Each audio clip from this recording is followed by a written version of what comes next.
बड़ा मजाक का विषय बन गया है। पानी में मीन पियासी मोहि सुन सुनियावे हासी। अगाध आनंद सिंधु प्रभु हृदय में विराजमान हैं, उनका मार्ग गुरुजनों ने दे दिया है। खूब सत्संग सुन रहे हैं, पर हमारी चित्त वृत्ति सत्यत्व भाव भोगों में ही किए हुए, ये बड़ा हंसी का खेल है।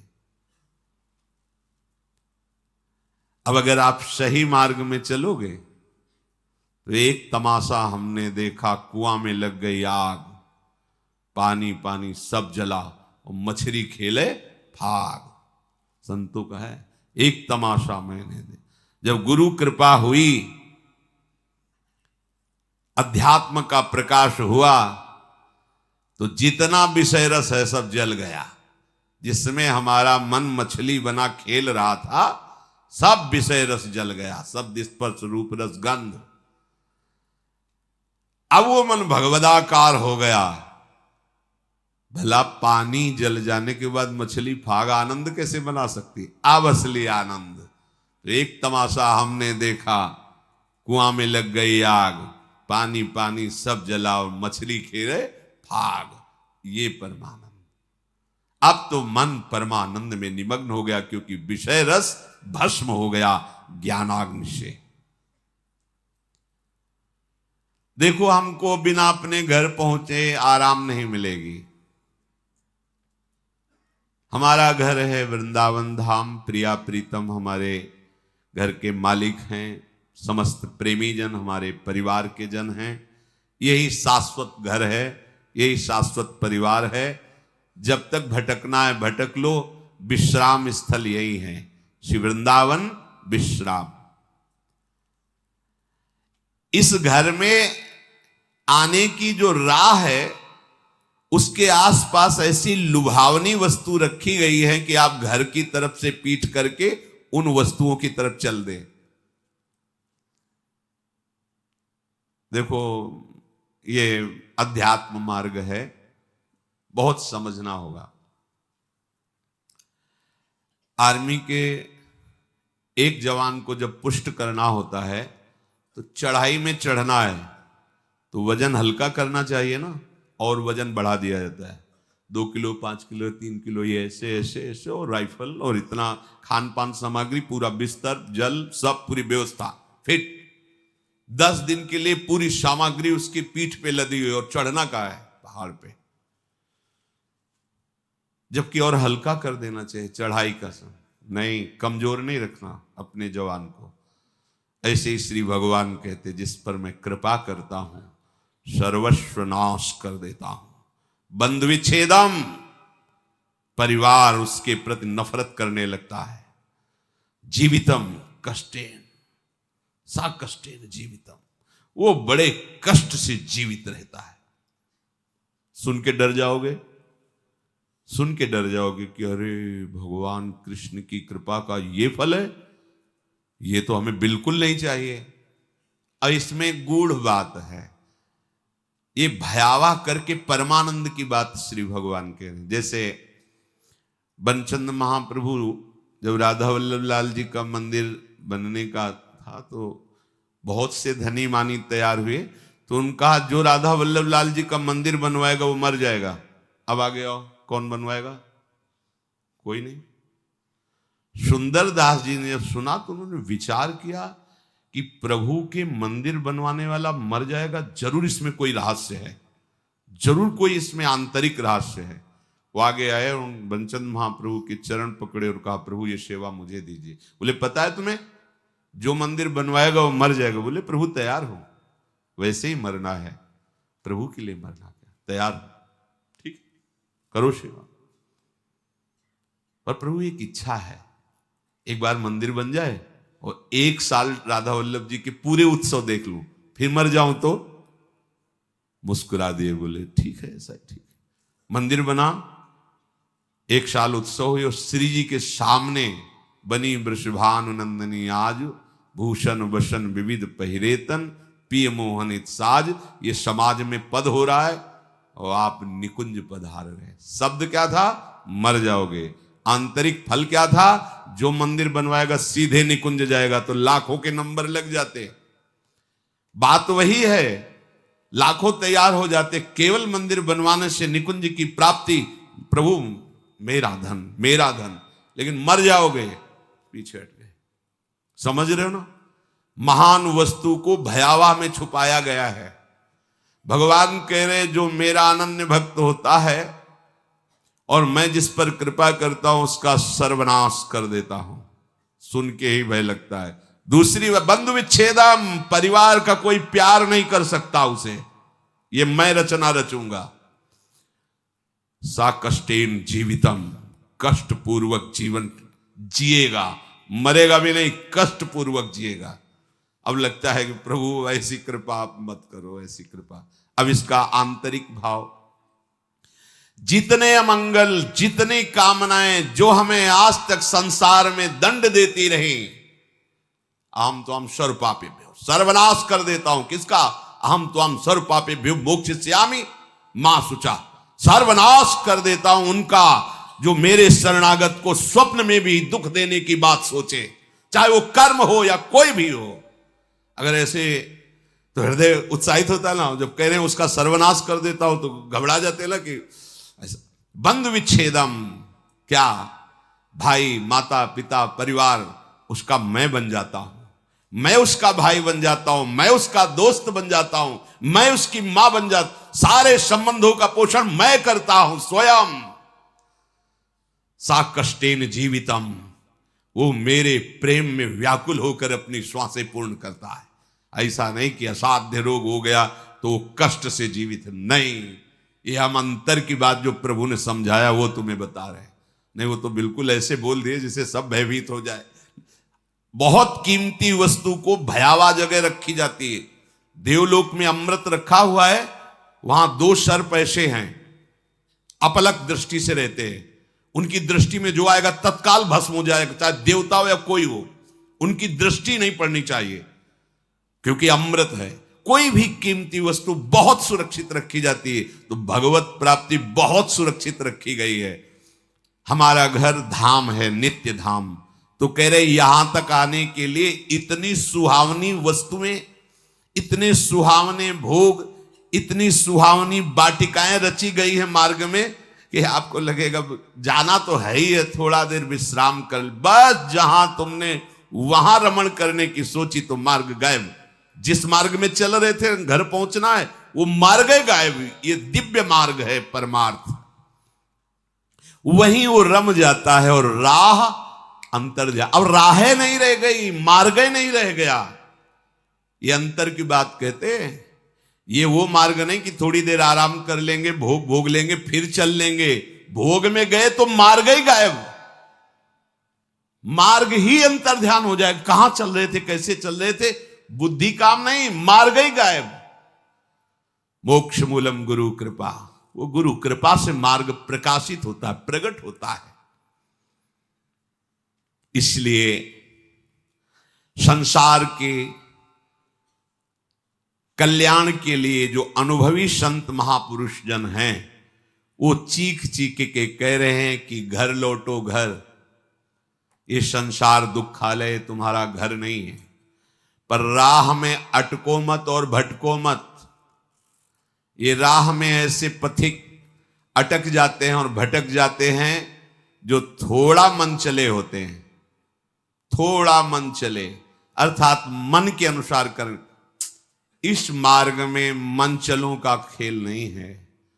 इस मार्ग में मन को निग्रह करना है, मन को हटा करके अपने प्रभु तक पहुंचना है।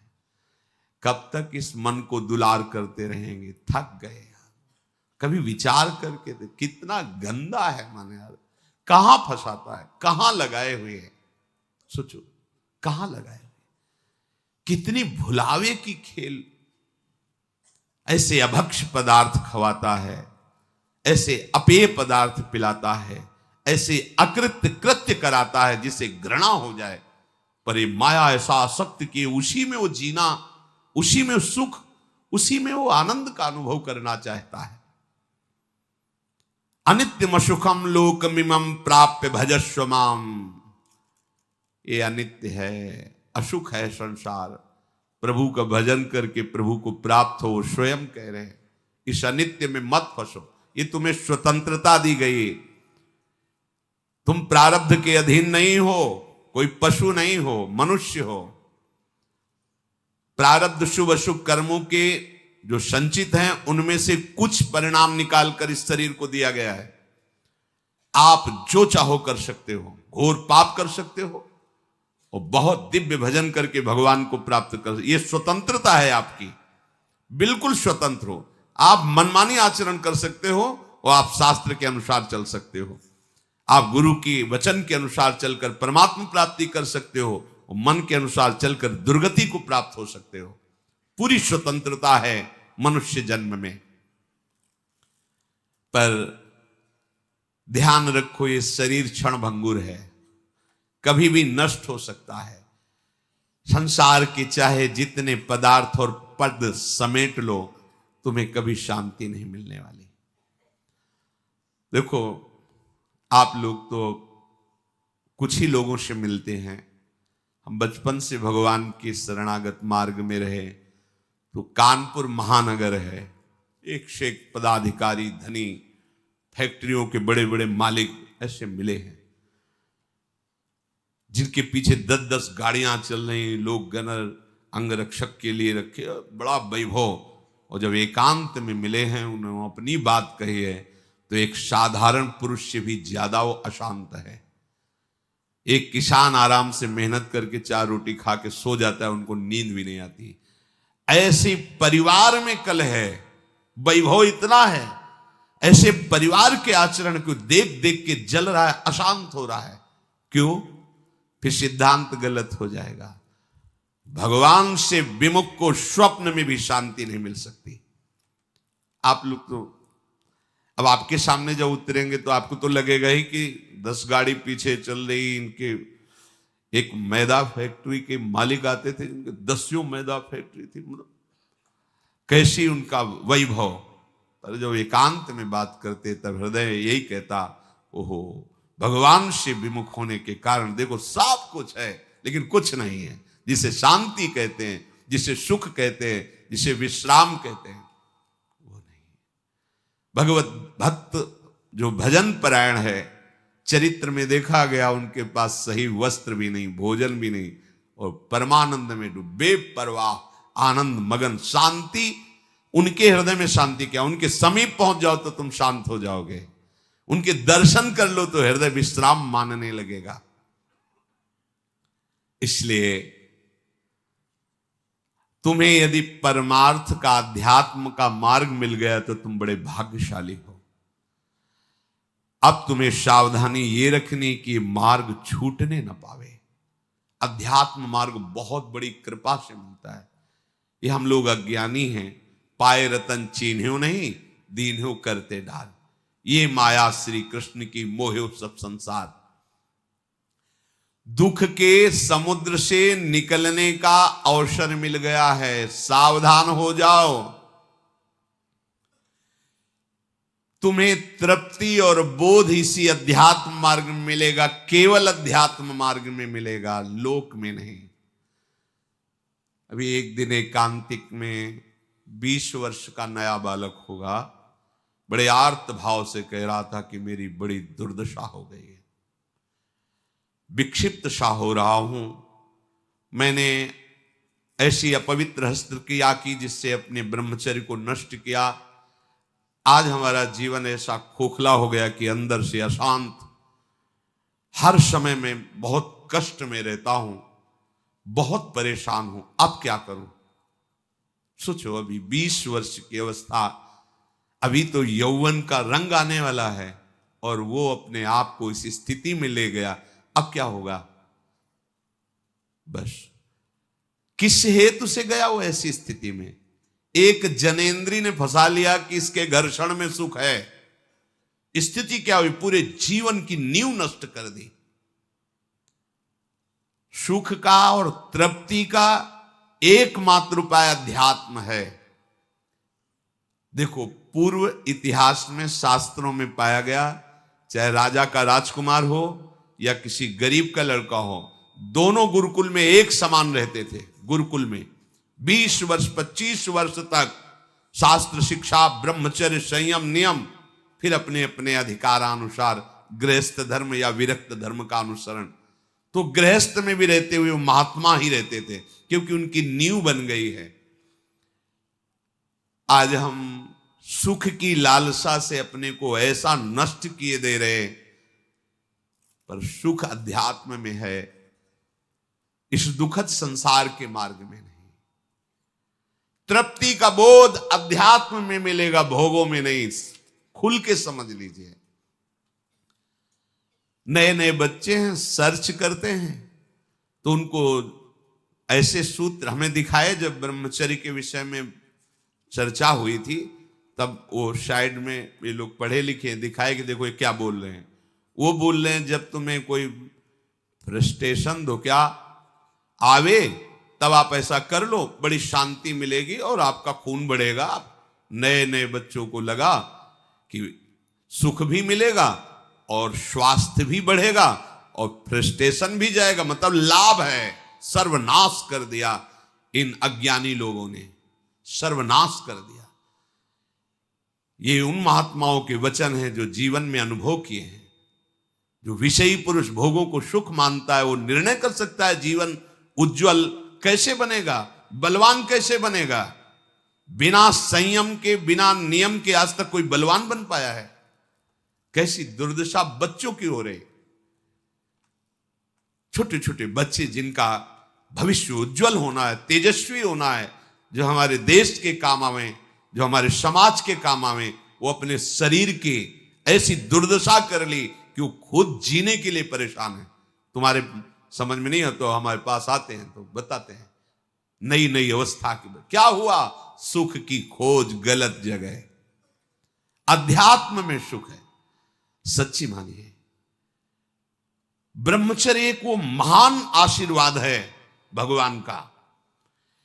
आपसे कोई और साधन न बनता हो, यदि ब्रह्मचर्य है, एक अपार शीतलता, कोई भी रोग तुम्हें परास्त नहीं कर सकता। सच्ची एक नवीन उत्साह, बुखार है, किडनी फेल है, दर्द है, एक नवीन उत्साह, एक नवीन बल तुम्हें कहीं झुकने नहीं देगा। सोचो, जिसके निकलने में तुम सुखानुभव करते हो, उसको रोकने में कितना महान सुख होगा। पर ये बातें ना तो स्कूलों में बैठ के समझाई जाती हैं, क्योंकि यह अध्यात्म मार्ग की नींव है। और आजकल सुविधाएं ऐसी बन गई, संसार के सुख का दर्शन, संसार के सुख का ही आकर्षण। तो छोटे छोटे बच्चे सब, अब ये आगे चलकर क्या इनकी जीवनी होगी। जिसके जीवन में संयम नहीं है, व्यभिचार प्रवृत्ति आ गई है, चाहे स्त्री हो या पुरुष हो, स्वप्न में भी सुख प्राप्त कर सके असंभव। शुभगति व्यभिचारी, व्यभिचारी की कभी शुभगति सवाल नहीं उठता। अरे बाहर मरने के बाद जो होगा उसकी बात जाने दो, जीते जी तुम जीने लायक नहीं रहोगे। यदि ब्रह्मचर्य के साथ खिलवाड़ करोगे तो जीने लायक नहीं रहोगे। देख लो परिणाम आत्मवंचित करने वाला होता है। मान जाओ, मान जाओ, ये खिलवाड़ बंद करो। गृहस्थ धर्म में शास्त्र आदेश है संतानोत्पत्ति के लिए। बार बार हम प्रार्थना करते हैं, यदि आप कुछ वर्ष ब्रह्मचर्य रहकर नाम जप करें, फिर संतानोत्पत्ति की सेवा भगवान की सृष्टि वर्धक, तो आप देखेंगे आपका पुत्र तेजस्वी, बलवान, बुद्धिमान, धर्म का पालन करने वाला। जब आप ही व्यभिचारी हैं तो आपकी संतान क्या होगी? आप ही धर्म भ्रष्ट हैं तो आप क्या प्रकट करेंगे? जहां मां की महिमा का वर्णन किया जाता है कि पहला पद इस सृष्टि में सबसे बड़ा मां का है। एक सन्यासी भी जब मां को देखता है तो दंड सहित साष्टांग दंडवत करता है। पिता उसको साष्टांग दंडवत करता है, लेकिन मां को वो साष्टांग दंडवत। मां के सामने कोई दूसरा पद नहीं, सबसे पहला पद। जब हमारे पवित्र आचरण नहीं होंगे तो हम क्या अपने बच्चों को शिक्षा दे देंगे? क्या उनको आगे बढ़ाएंगे? अध्यात्म का परिचय ही नहीं तो हम क्या बताएंगे।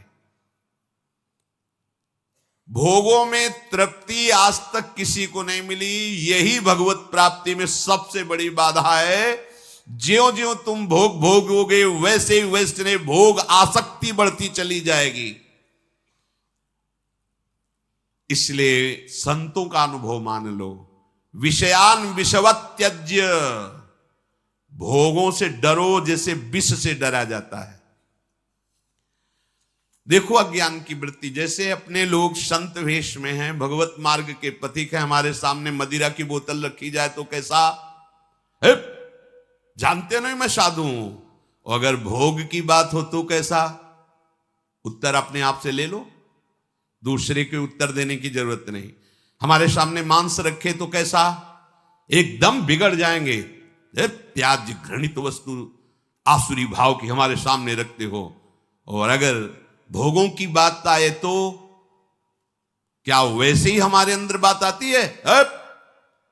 त्याज्य विषय को हमारे सामने चर्चा, अलम विषय वार्तया नरक कोटि बीभत्सया, कैसा होता है?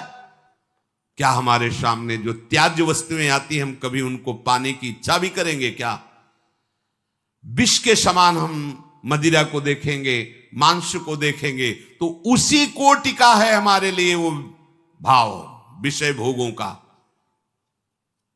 उसको तो हम अलग करके देखते, अरे नहीं ये कैसे हम पी सकते हैं, कैसे दे? और वो बड़े शौक से हमारा मन राजी हो जाता है। नहीं, ये भुलावा है, सावधान, एक ही कोटि है, एक ही लाइन में रखा गया है। यदि परमार्थ अध्यात्म के पथिक हो तो ऐसा नहीं। भोगों को संतों ने कहा यदि अध्यात्म मार्ग में चलना है तो विषयान विषवत त्यज्य।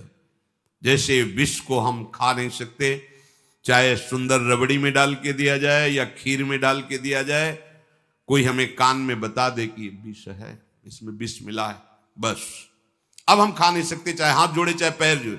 गुरुजनों ने कहा कि विषय विष से भी बड़ा भयानक है, मत भोगना। फिर हम ये बात क्यों स्वीकार नहीं कर पाते?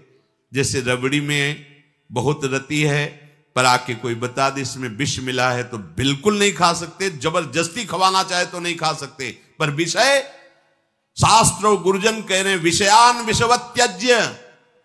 विषय बड़ा भयंकर विषय। विष तो एक शरीर नष्ट करता है, विषय तो अनेक जन्मों तक संस्कार विषय के फैला देता है। फिर हम राजी क्यों हो जाते हैं? क्या बात है? क्या गुरुजनों के अनुभवों पर हमारा विश्वास नहीं, या हम अध्यात्म मार्ग के पथिक नहीं? वो चैप्टर ही हमारा नहीं है। हमारा मार्ग अध्यात्म मार्ग है, चाहे गृहस्थ हो चाहे विरक्त हो। एक पत्नी व्रत धारण करने वाला गृहस्थ ब्रह्मचारी ही माना जाता है। जो केवल संतानोत्पत्ति के लिए गृहस्थ क्रिया करता है उसे ब्रह्मचारी ही माना जाता है। नाम जप करते हुए अतिथि सेवा, परिवार का पोषण, वो साधु ही माना जाता है। हमारे मन में जो भोगों की स्फुरणा होती है उसके कई कारण होते हैं। एक तो होता है संचित पाप राशि जो पूर्व में जमा है, प्रायः इसी से भोग स्फुरणाएं होती। दूसरा संग से होती। आपकी पाप राशि से स्फुरणा ना हुई तो कोई भोगी पुरुष ऐसा मिला, परमाणु होते हैं। पूज्य श्रीधर बाबा की कुटिया में जब जाते थे, आप सच्ची मानिए, घुसते ही ऐसा लगता जैसे मशीन फिट कर दी गई हो। मंत्र चल एकदम रफ्तार से चल पड़ता।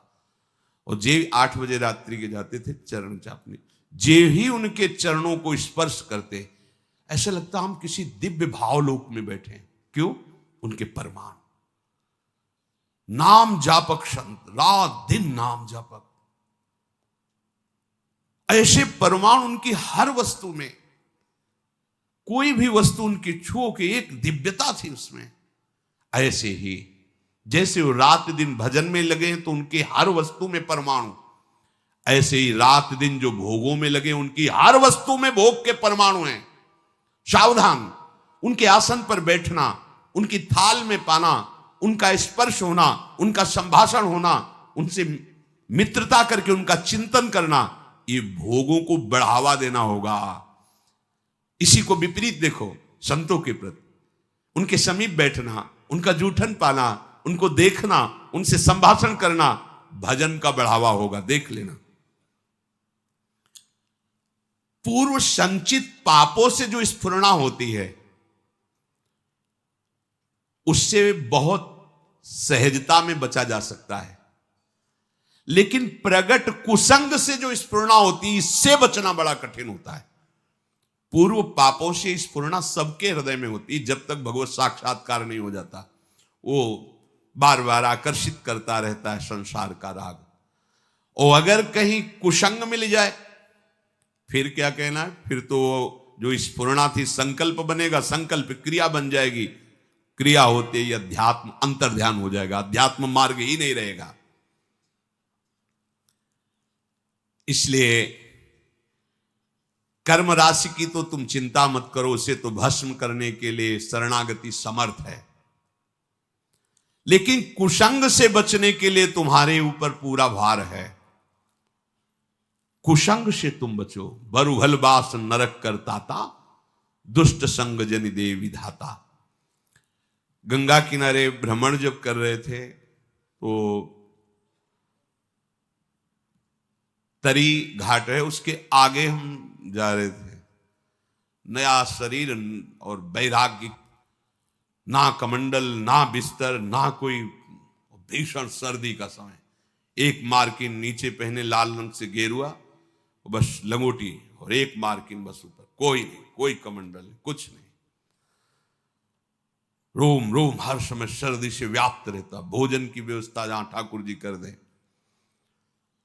तो माह के महीने में रामनगरिया लगती गंगा किनारे, जैसे माघ मास में वहां प्रयाग में, ऐसी जगह जगह मान लो 10,000, फिर 10,000, ऐसे 2-4 किलोमीटर ऐसे ऐसे नगर जैसे बन, रामनगरिया उनको कहते हैं।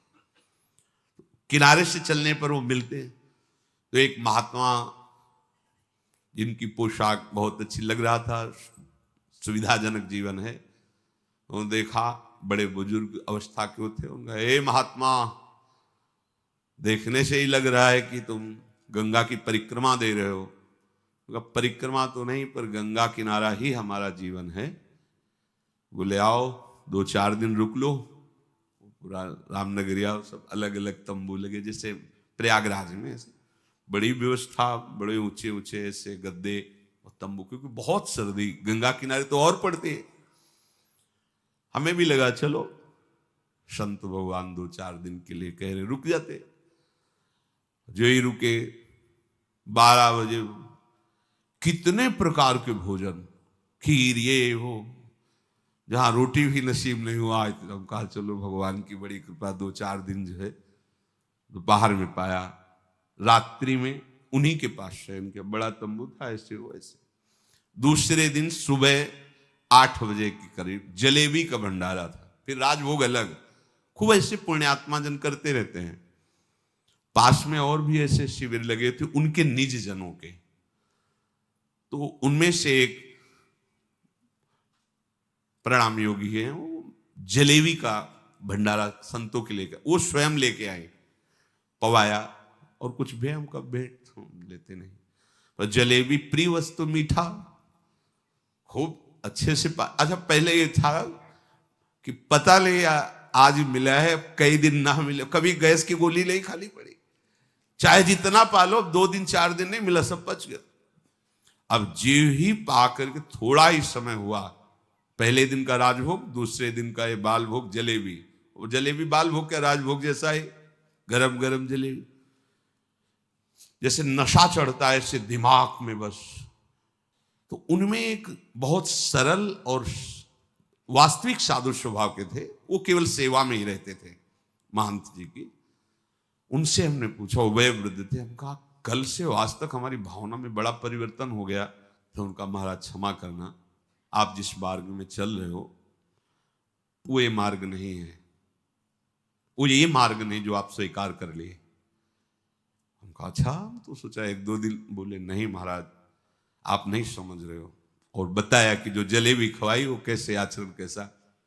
बस कुछ उठाना धरना तो था नहीं, 2-3-4 दिन जहां भूखे रहे अपने आप ठीक हो गया। अन्न का कुसंग, व्यक्ति का कुसंग, ये परमार्थ की राह को भटका देता। उपासक को सदैव ये देखना चाहिए कि मेरे मन की स्फुरना कहां है, प्रियालाल के प्रति है, भोगों के प्रति। यदि भोगों के प्रति हो रही तो त्रुटि कहां है, पूर्व पाप संस्कार से हो रहे हैं या कहीं कुसंग हो रहा है। पूर्व पाप संस्कार स्फुरना देगा, ना कि आपका नाश, ध्यान रखना। और कुसंग स्फुरना ही नहीं देगा, नाश कर देगा। इसीलिए बल उभर बास नरक करता था, दुष्ट संग जनि दे विधाता। साधक ये बातें समझ नहीं पाता है, फिसल करके ऐसे गिर जाता है। बहुत सावधानी की आवश्यकता है। हर समय अध्यात्म मार्ग पर आपकी दृष्टि बनी रहे। देखो, यदि साधक सावधान नहीं रहेगा तो फिर नया कर्म बना, फिर पुरानी स्फुरना और नया कर्म मिलकर के नवीन चक्र की रचना, जन्म मरण की। इसीलिए मुक्त होना बड़ा कठिन हो जाता है। यदि आप, बहुत ध्यान देने योग्य बात है, शरणागत होकर भजन कर रहे हो, अध्यात्म पर दृष्टि रखें तो चिंता मत करो, आपकी पूर्व कर्म राशि ये भगवान आचार्य नष्ट कर देंगे, कटी कर्म बंधन से। पर यदि आप नवीन कर्म फिर वैसे ही कर रहे हैं तो विश्वास मत रखना कि पीछे का और आगे का दोनों जोड़ करके भोगना पड़ेगा। पीछे की कर्म राशि तब नष्ट होती है जब अवलो नशानी अब ना नशे हो। आज तक किया, पर आज के बाद चाहे प्राण निकल जाए, आज के बाद नहीं। निहाल हो गए, आज ही निहाल हो गए, आज ही निहाल हो गए। हम तो हम सर्व पापेभ्यो मोक्षयिष्यामि, मेरे सरकार बोल रहे हैं, प्रभु बोल रहे हैं। पर यदि ऐसा कि नए कर्म भी, क्रियमाण भी पापाचरण हो रहा है, फिर नहीं, सिद्धांत काम नहीं करे, फिर पीछे का लागू हो जाएगा। फिर आप कहोगे कि अध्यात्म में उन्नति नहीं हो रही, कोई लाभ नहीं मिल रहा, कोई सुख नहीं मिल रहा, क्योंकि आप गलती कर रहे हो। चलनी में गैया दुहे और दोष दैव को दे। देखो, आपके पीछे के कर्म प्याज जैसे बदबू वाले हैं, जमा है गोदाम में। ऊपर से यदि केसर और कपूर लाद दिया जाए तो केसर और कपूर की गंध प्याज को नष्ट करके अपना प्रभाव दिखा देगी। नाम जब कीर्तन कथा वार्ता, यह है केसर कपूर। लाद दो अपने पूर्व पाप के ऊपर, भगवान नाम का वजन सब दब जाएगी, उसकी दुष्प्रवृत्तियां नष्ट हो जाएंगी। अगर कहीं वायु का झोंका चले और कपूर खुला रह जाए तो उड़ जाएगा, फिर प्याजे की गंध रह जाएगी। माया का झोंका चला और आप अपने यश कीर्ति में, अपनी बड़ाई सम्मान प्रतिष्ठा में, भजन में कमी, मान सम्मान प्रतिष्ठा में बह गए तो उड़ गया कपूर। अब बचा प्याज है, उसकी दुर्गंध शुरू हो जाएगी। कितना महापुरुषों ने सूक्ष्मता से अनुभव किया है। इसलिए ध्यान रहे कि इस माया की वायु का प्रवेश आपके हृदय में ना होने पाए, नहीं दुर्गंध ही रह जाएगी, केसर कपूर की गंध नहीं रह जाएगी। ये माया के प्रवाह का, तूफान का क्या भाव समझें? सबसे ज्यादा अहंकार, इसी में सारे दोष आते हैं। मैं तपस्वी हूं, मैं साधक हूं, मैं ज्ञानी हूं, मैं ध्यानी हूं, मैं बड़ा भगत हूं। इस तरह की अगर अध्यात्म मार्ग में कहीं भी कोई भी वृत्ति है तो वो आपकी दुर्वासना जो दबी हुई है उसको उठा लेगी। मैं बहुत नीच अधम हूं, अगर ये कुछ साधन बन रहा है तो श्री जी की कृपा से बन रहा है, गुरु जी की कृपा से बन रहा है दुर्गंध वाली बातें, पर ऊपर कपूर और केसर है। उसकी दुर्गंध आपके हृदय को परास्त नहीं कर पाएगी।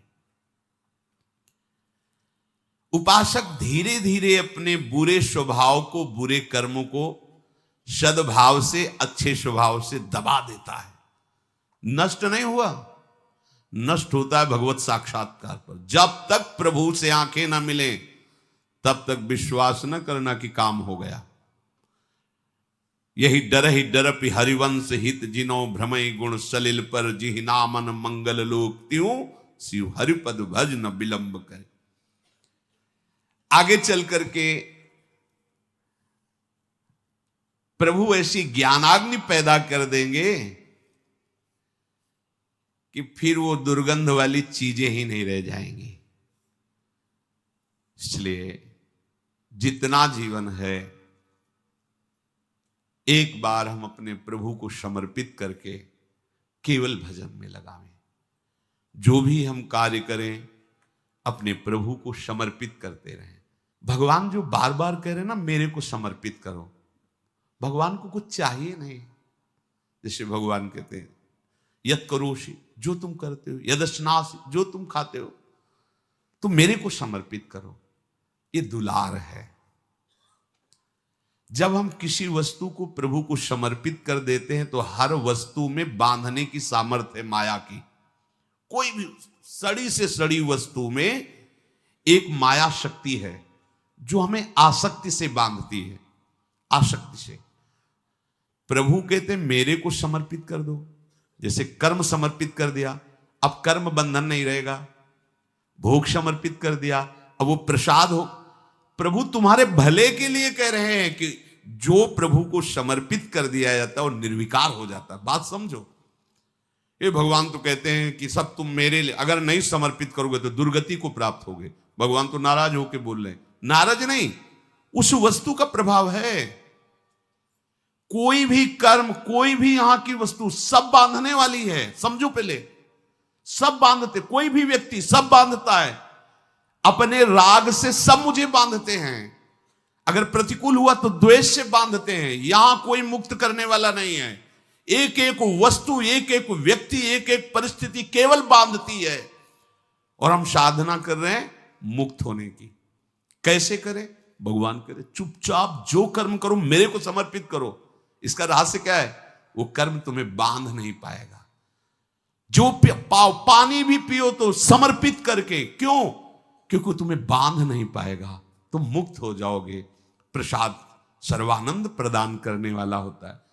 तो हम लोग कहीं ऐसा न समझें कि श्री भगवान कह रहे कि तुम अपना कुछ मत मानो, जो अपना माना हुआ है वो मेरे को समर्पित कर दो।